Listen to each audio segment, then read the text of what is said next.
한일 관계는 지리적 위치로 인해서 오랜 기간 역사 문제를 겪어온 데다가 최근엔 국제 무대에서 다양한 국면을 맞으면서 갈등을 겪고 있는 상태입니다. 특히 아베 내각은 코로나 사태로 인해서 지지율이 바닥을 치고 있는데 이를 반등시킬 재료가 급하게 필요한 상황입니다. 이럴 때 가장 많이 활용되는 것은 역시 한국 때리기를 통한 지지율 반등 모색이라고 할 수 있습니다. 첫 번째, 주한미군 사라진다. 일본 선제 공격하자. 아베 내각은 자국 안보의 불안함을 재료로 군사력 강화를 하려는 야욕을 오랜 기간 보였습니다. 이러한 흐름은 내각 지지율에 큰 보탬이 되기 때문에 사연임을 노리는 아베 총리에 의해 적극 추진됩니다. 그런데 최근 일본은 이것을 한국과 관련된 이슈와 밀접하게 결부하고 있다는 것입니다. 일본의 언론들은 최근 월스트리트 저널 등에서 보도가 된 미 국방부가 주한미군을 철수한다는 옵션에 대해서 집중적으로 보도하고 있습니다. 방위비 관련 협상이 잘 되지 않으면 트럼프 대통령이 한국에서 주한미군을 철수시킬 수 있다는 얘기가 오랫동안 이뤄졌었는데 이제 그것이 미 국방부까지 관여가 되고 있다는 것입니다. 전 세계에 걸쳐 있는 미군을 순환 배치하는 과정에서 주한미군을 일본과 괌 등에 재배치하는 방법도 고려됩니다. 그런데 주한미군 철수 금지안을 미 의원들이 발의해 통과시켜 한국에서 주한미군 철수가 가능한가라는 질문이 있지만 이 법안에는 행정적 예외 사항이 있어 트럼프 대통령이 이를 활용한다면 주한미군 감축이 가능하다는 것이죠. 일본은 여기서 놓치지 않고 자국의 역할을 적극 강조합니다. 만약 주한미군 철수가 실제로 이뤄진다면 중국, 북한, 러시아 등이 한국의 공세로 나올 수 있고 그것은 일본에도 안전하지 않은 사안이기 때문에 일본이 적극 무장을 강화해야 한다는 것입니다. 그러면서 일본 주변국들을 먼저 선제 공격할 수 있는 적기지 공격 능력을 강화해야 한다고 하는 것이죠. 안 그래도 일본은 이번 달에 발간된 방위 백서에서 북한이 일본을 핵 공격할 수 있다고 기술했습니다. 따라서 북한을 선제 공격할 수 있는 무기와 군사력을 적극적으로 늘려야 한다는 것을 보여주고 있습니다. 일본 국민들도 이에 대해서는 찬성하는 쪽입니다. 북한이 실제 상공을 지나서 대륙간 탄도미사일을 발사한 전례가 있기 때문에 가능하다면 일본도 그에 관한 방어 능력을 충분히 갖춰야 한다는 것이죠. 그리고 가장 일본 언론들이 강조하는 점은 중국에 대한 경계라고 할 수 있습니다. 산케이는 중국이 일본을 얕보고 있다면서 중국에 뭔가 보여줄 때가 왔다며 군사력 증강을 논합니다. 생각후 열도를 지키는 것은 일본의 가장 큰 당면한 과제이므로 국방력 증가는 필연인 것입니다. 여기에 고노다로 방위상은 적극적인 방어 능력은 상대방을 먼저 공격하는 능력까지 포함한다면서 헌법을 다르게 봐야 한다는 속내를 본격적으로 드러내면서 전쟁 가는 국가로 가려고 합니다. 한편으로 이러한 일본의 움직임에 대해서 미국은 오히려 내심 반길 수 있다는 분석도 제기되고 있습니다. 동북아시아에서 미국은 점점 군비 강축을 위해서 다양한 조치를 검토 중인데 일본이 미국에서 무기를 들여와서 군사력이 급격하게 늘어난다면 미국의 재정에도 도움이 되고 중국과 북한 등을 견제하기에 좋은 옵션도 되는 것입니다. 미 국방부는 최근 F-35 105대를 일본에 판매하는 최종 승인을 완료하면서 이는 미국 경제와 일자리에 도움이 되면서 동북아시아의 안보에도 좋은 역할을 할 것이라고 했습니다. 미군이 묵인하는 일본 군사력 강화는 누구도 제재할 수 없고 가장 걸리는 것은 아직 한 번도 이뤄진 적이 없는 전쟁 관련 일본의 헌법 개정인데 이는 곧 추진될 수도 있습니다. 아베 내각이 코로나19 확산을 헌법 개정의 동력으로 삼으려고 하는 움직임이 감지되고 있기 때문입니다. 게다가 아베 총리의 임기가 얼마 남지 않아서 전쟁 가능한 국가로의 개헌을 자신의 임기 내에 마무리하려 할 것입니다. 만약 그렇게 된다면 한국 입장에서는 일본이 온전히 중국과 북한만을 경계하려고 하는 개헌이라고 보기는 어렵습니다. 일본은 비상식적으로 한국의 수출 규제 정책과 더불어서 독도 분쟁 등 끊임없이 한국과 마찰을 일으켜왔기 때문에 군사력이 충분히 확장되는 순간 이를 적극적으로 활용할 것이 자명하며 그 가운데 한국 카드는 등장할 가능성이 큽니다. 또한 주한미군이 점점 감축된다면 오히려 미군 없는 한국 땅은 북한, 중국뿐 아니라 일본에게도 노림수가 될 것입니다. 주한미군 철수가 아베 내각에 있어서는 일종의 호재이기 때문에 내심 바라고 있는 분위기입니다. 한편 일본은 한국이 일본의 명칭을 동해로 바꿀 것으로 보인다며 불안감을 호소하고 있습니다. 두 번째, 일본해가 동해가 될 것이다. 일본 우익 언론은 연일 한국이 최근 다양한 국제 무대에서 눈에 띄고 있다며 끌어내려야 한다는 의견을 전개합니다. 최근 유명희 산자부 통상본부장의 WTO 총장 이프부는 일본이 사활을 걸고 방해하는 모습을 보이고 있습니다. 보통 이러한 국제 무대에서 총장들을 국가 간에 돕는 일은 있지만 낙선 운동을 하는 경우는 거의 없다시피 했습니다만 일본은 한국 후보에 대해서 낙선 운동을 도모하고 있습니다. 마치 불매 운동과 같이 한국에 대한 보이콧을 의미합니다. 그러면서 다양한 이유를 들어서 한국에서 절대로 WTO 총장이 나오면 안 되는 이유를 들고 있습니다. 일본은 다음과 같은 이유를 전 세계의 한국 WTO 낙선 운동의 재료로 활용할 것으로 보이고 있습니다. 그 중에 하나는 일본해가 동해로 바뀐다는 것입니다. 과거의 반기문 총장의 예를 기억하자는 것인데, 반기문 총장이 과거 유엔 근무할 때 그는 한국 서울에 오케스트라를 유엔에 초대했으며 팜플렛을 배포했는데 그 지도에서 일본해가 동해로 표기되었다는 것이고, 이는 명백히 국제 룰을 어겼다는 것입니다. 누구보다 중립을 지켜야 할 유엔 사무총장이 자국의 지도를 배포하면서 동해로 표기한 사실을 봤을 때 유명희 본부장이 WTO 총장이 된다면 세계무역기구의 공식 지도에 일본해가 아닌 동해로 될 거라고 예측합니다. 또한 반기문 유엔 총장 재직 당시에 한국의 뮤지컬 안중근 공연에 각종 유엔 대사를 초청하기도 했다는 것입니다. 그러면서 한국은 정치적인 요소를 국제 무대로 끌고 나와 전 세계의 질서를 흐트려 놓을 가능성이 있다는 것입니다. 따라서 유명희 통상본부장이 WTO 총장이 되는 것은 반기문 유엔 총장의 시즌2가 될 것이라고 보는 것입니다. 또한 일본에서는 유명희 통상본부장의 나이가 반기문 총장보다 젊은 것도 악재라고 전하고 있습니다. 반 총장의 경우에는 유엔 총장을 62세에 취임해 결코 한국의 공직으로 돌아갈 수는 없었지만, 유명희 통상본부장은 WTO 총장을 마치더라도 대한민국 정부의 공직에 돌아가게 되는데, 이는 한국 정부가 바라는 대로 WTO 총장을 수행할 가능성이 매우 높다는 것입니다. 그렇게 되면 수출규제 소송을 비롯해서 각종 안건에서 일본이 불리하다는 논리입니다. 이렇게 일본은 별하별 생각을 다해가면서 절대로 유명희 총장은 안 된다고 가정합니다. 또한 한국은 수출규제 문제를 국제 안보 문제로 연결시켜서 지소미아를 파괴하려고 했다며 비판하고 있습니다. 한국 때문에 동북아시아 안보를 우려하는 미국이 가장 크게 당황했으며 그들의 행동은 예측이 불가능하다는 식입니다.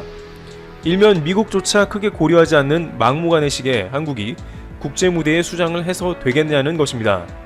미국을 크게 신경 쓰는 일본은 또한 WTO의 후보 중 아프리카 케냐 후보를 선택하면 안 된다고 합니다. 케냐는 중국의 많은 지원을 받는 국가인데, 그렇게 되면 WTO는 중국의 뜻대로 휘둘린다며, 이는 미국이 강하게 반대해서 결국 WTO 총장이 되기가 매우 어려워진다는 의견을 내고 있습니다. 그러면서 일본이 반대하는 한국을 미국도 역시 반대할 것이라는 일말의 기대를 가지고 있습니다. 그러나 미국은 일본이 생각하는 만큼 모든 면에서 호락호락하지 않다는 정황이 등장했습니다. 세 번째, 트럼프, 주일 미군도 철수시킬 생각. 앞서 논의된 바와 같이 일본은 주한미군의 철수가 이루어지면 자국의 안보 강화를 위해 힘써야 한다며 주한미군의 철수를 내심 바라는 면도 있습니다만, 트럼프 대통령은 주일 미군 철수도 고려하는 모양입니다. 존 볼턴 전 미국 백악관 국가안보보좌관은 주일 미군 주둔 경비로 도널드 트럼프 대통령이 연간 80억 달러 약 9조 6천억 원을 요구했다는 자신의 주장에 대해 트럼프 씨의 진심이라고 주장했습니다. 볼턴 전 보좌관은 16일자 요미우리 신문과의 인터뷰에서 이같이 밝히고 미군을 철수시킬 가능성도 충분히 있다고 말했습니다. 그는 6월 하순에 출판한 회고록에 작년 7월 자신의 일본 방문 때 야치 쇼타로 국가안전보장국장에게 주일 미군 주둔 경비에 관한 트럼프 대통령의 요구액을 전달했다고 썼습니다. 볼턴 전 보좌관은 트럼프 대통령이 주한미군 주둔 경비로 연간 50억 달러를 요구한 것에 대해서는 주둔 경비 전체의 50%를 덧붙여 올린 금액이라고 회고록을 통해 밝힌 바 있습니다. 그는 트럼프 대통령은 일본을 지키는데 미국이 이익을 내야 한다고 생각하고 있다면서 주한미군과 비슷한 방식으로 주일 미군 주둔 경비 요구액을 산정했음을 시사했다고 요미우리는 전했습니다. 막상 일본도 한국과 크게 다르지 않은 입장으로 트럼프 아베 정상 간의 친분이 두텁다고는 하지만, 트럼프 대통령은 일본에는 규모에 맞게 훨씬 큰 이익을 봐야 하고 그렇지 않으면 미군 철수라는 트럼프 동맹 공식을 여지없이 내밀고 있는 것입니다. 주한미군 철수와 같은 일은 일본에도 동일하게 일어날 수 있다는 것이며, 일본도 연간 10조 원의 방위비를 지불할 생각이 없기 때문에 미국이 주는 방위비 스트레스는 트럼프 대선 전까지 계속해서 시달리는 것은 한국과 다르지 않을 것입니다. 트럼프 대통령은 대선 전에 주한미군 철수를 비롯해서 관련 사안을 검토할 것으로 전해집니다. 미국도 일본의 최우선 동맹이라는 생각은 버려야 하는 순간이 올 수 있는 것입니다. 이와 같이 일본은 한국과 다양한 국제 무대에서 한국을 견제하거나 비교하는 모습을 보입니다. 특히 국제기구의 수장이 되려는 한국을 온갖 견제 수단을 동원해서 막으려고 합니다. 그러나 일본의 이러한 행동은 앞뒤가 맞지 않는 아전인수격임을 알 수 있습니다. 강제징용 판결을 술규제로 연결시켜 국제법을 무시한 자신들의 행동은 문제가 없다고 하면서 한국에는 WTO 총장이 과연 자질이 있겠냐면서 끊임없는 공격을 하고 있기 때문입니다. 최근엔 유네스코에 강제징용 역사를 알리겠다고 약속까지 하고 전시관에는 오히려 군함도 전체를 왜곡 날조하고 있습니다. 앞으로 일본이 군사력을 강화하려 함에 따라 더욱더 한국과의 갈등은 가속화될 것으로 관측됩니다. 지난번 영상에서 아베 정부의 고투 캠페인이 얼마나 위험한 정책인지 지적했습니다. 일본 전역에서 C19가 급속하게 확산이 되어가는 와중에 정말 무대책으로 진행하는 것은 통제 불가능 상태로 만드는 것이기 때문입니다. 아베 정부가 밀어붙이고 있지만 언론과 국민과 야당들의 반대가 계속된 이유이기도 합니다. 결국 아베가 당황해하면서 총리 관저와 내각은 혼란에 빠졌고 긴급하게 전문가 회의를 개최하는 형식으로 새로운 결론을 내렸습니다. 그럼에도 아무 생각 없는 아베에 대한 비난과 당장 캠페인을 취소하라는 비난이 쏟아지고 있습니다. 일본 전역을 대혼란으로 만들어간 대단한 아베입니다. 아베가 급히 관련 장관들을 만나고 전문가의 의견을 듣는 형식을 취하면서 내린 결론이 고투 캠페인의 도쿄 도민을 제외하겠다였습니다. 당장 일본 언론들은 전혀 앞뒤가 맞지 않는다, 캠페인의 경제 효과도 없을 것이다, 실제적으로 가능하지도 않다 라는 지적이 나왔습니다. 아베 정부의 관료들은 지금에 와서 도쿄 도민들은 환영받지 못한다는 것을 잘 알지 않느냐, 어차피 눈총을 받으면서 갈 필요가 없지 않느냐 라고 했고, 여행업계에는 미안하다, 도쿄 도민은 C19 사태가 해결되면 대상이 되도록 하겠다, 캠페인을 막연하게 연기하는 것은 안 되지 않겠느냐는 식으로 변명하고 있습니다. 일본은 관광업계가 차지하고 있는 산업 구조가 너무 크기 때문에 아베 정부로서는 내수 경제도 살려야 하고 유권자들인 관광업계를 외면할 수가 없었습니다. 일본의 여행업계들은 22일에 바로 진행이 되지 않으면 직원에 대한 해고가 바로 될 상황이다. 단 하루도 버틸 수가 없다. 지금이 아니면 일본에서 관광업계는 사라지고 없다. 라는 등의 호소가 계속되어 왔습니다. 결국 아베 정부는 가장 손쉬운 정책이라고 판단하고 고투 캠페인을 진행했는데 최악의 악수가 되어버린 것입니다. 만약에 고투 캠페인을 진행하면 전국적으로 C19가 확산될 것이고 이 경우에는 분명히 아베 정권에 의한 인재라고 지적했습니다. 특히 지방에서 도쿄 도민들이 몰려오게 되면 C19는 걷잡을 수 없이 확산될 것이 확실하다고 보고 있습니다. 두려움과 공포가 커지면서 절대 반대 목소리도 높아진 것입니다. 의사이면서 변호사인 요네야마 류이치는 트위터에 아베노 마스크에 이은 세기의 우책이고 악랄한 말일지 몰라도 태평양 전쟁 중에 고투 괌 캠페인 하는 것과 같다 라고 비난했습니다. 아베가 역사에 남을 바보 정책으로 국민들에게 다 함께 폭탄을 맞으러 가자 라고 외치는 것과 똑같다는 것입니다. 유명 칼럼니스트도 고투 감염 여행을 하자는 것이다. 이 와중에 1조 7천억엔 약 19조 1천억을 쏟아붓는 나라는 어디에도 없다. 정말 일본은 대단한 나라다. 자랑스러운 나라다. 라면서 아베 정부의 결정을 강력하게 비난했습니다. 코이케는 아베 정부가 브레이크와 악셀을 동시에 밟는 정책을 세워야 한다 라고 하면서 캠페인을 하면서도 C19에 대한 완벽한 대책을 내어놓아야 한다라고 했습니다. 아베 정부가 오락가락할 때 차기 총리로 물망에 오르고 있는 지사들이 각자 한마디씩 하면서 혼란은 더욱 커져갔습니다. 모두가 아베 정부는 완벽한 대책을 내놔라 라고 비판을 하면서 여론의 주목을 받는 일에 신이 난 것입니다. 이렇게 여행 캠페인에 대해 반발과 우려가 높아지게 되다 보니 아베와 스가 요시히데 관방장관도 우려하고 있다는 식으로 갑자기 뒤로 물러나게 됩니다. 스가 요시히데는 하루 전만 해도 연기는 전혀 고려하지 않고 있다 라고 기자회견을 했는데도 이제 와서 전문가의 의견을 듣겠다 라고 했습니다.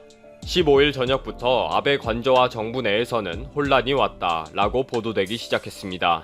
긴급 여론조사에서는 도쿄 도민을 제외하고 실시하는 것은 12.2%이고 지금은 어느 지역에서도 실시를 하면 안 된다는 여론이 81.8%로 나왔습니다. 문제 없다는 겨우 5%였고요. 일본인들이 내심으로 얼마나 불안해하고 있는지가 여론조사에 나온 것입니다. 고투 캠페인을 하는 순간에 일본 전역의 C19가 통제 불가능할 정도로 확산될 것이 당연하다고 보고 있다는 거죠. 사실 도쿄도민을 제외한다고 하지만 인구 대비 C19가 급속히 확산되고 있는 도시가 너무 많다는 것입니다. 사이타마현이나 치바현 등도 도쿄도민처럼 대상에서 제외해야 한다는 여론이 강해지고 있는 이유입니다. 도쿄도민을 제외하더라도 이 지역 주민들 때문에 C19가 전국적으로 확산되는 것을 막을 수가 없다고 경고하는 것입니다. 전 오사카 지사인 하시모토는 일본의 국가 구조는 이미 엉망진창이다. 지금 상황은 C19가 전국적으로 확산되어도 모두가 내 책임은 아니다 라고 발뺌하려는 것이라고 아베 정부를 강력하게 비난했습니다. 도쿄도민들은 이번 결정에 대해 이미 휴가를 냈는데 안타깝다. 아무런 문제없는 주민까지 환자 취급하느냐, 결국 취소했다, 화가 난다 는 등의 반발이 커지고 있습니다. 당장 캠페인을 그만두라는 트윗이 계속 올라오는 등 혼란은 더 커져가고 있는 실정입니다. 아베 정부는 관광업계를 살리지 않으면 일본의 내수 경제는 회복 불가능한 상태에 몰리게 될 것입니다. 그래서 도쿄도민을 제외하면서 이번 여행 캠페인을 추진한다면 일본 전역으로 C19를 확산시키게 될 것입니다. 지금 아베는 이러지도 저러지도 못하는 상황입니다. 그동안 제대로 된 C19 방역 대책을 세우지 못하고 일본은 특별한 체질을 타고났다 라는 등의 헛소리만 했기 때문입니다. 이번에 망신을 제대로 당한 아베가 또 무슨 헛발질을 할지 궁금한 상황입니다.